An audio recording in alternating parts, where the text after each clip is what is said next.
Datuk, Ya, betul ke dalam UMNO ni masih ada lagi kem-kem yang aktif bergerak untuk Perikatan Nasional? ya, memang ada. Mereka melakukannya dengan cuba membunuh karakter Presiden kita. Beliau adalah sasaran utama mereka.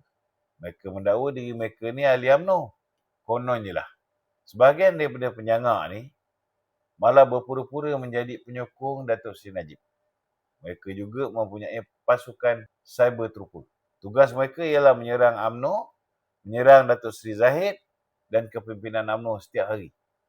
Mereka menggunakan bosku sebagai maskot untuk mencapai agenda peribadi mereka sendiri.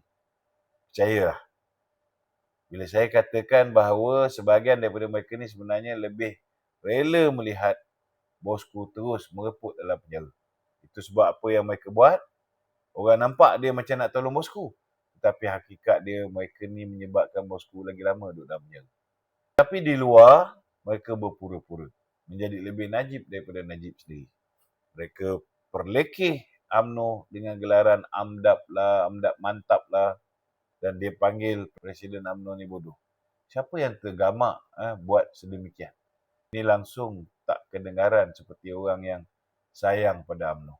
Mereka menuduh UMNO sebagai parti yang telah meninggalkan perjuangan asal dan mengkhianati orang Melayu. Mereka kata hari ini Islam terancam macam-macam lagi. Kata-kata ni datang daripada mulut mereka yang mahu menanam UMNO dan menggantikannya dengan parti lain.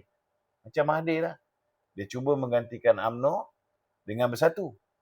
Dan apabila gagal, dia cuba menggantikan UMNO dan Bersatu dengan Pejuang. Last sekali, parti anak dia sendiri pun dia tinggalkan. Dia bertanding atas tiket Gerakan Tanah Air.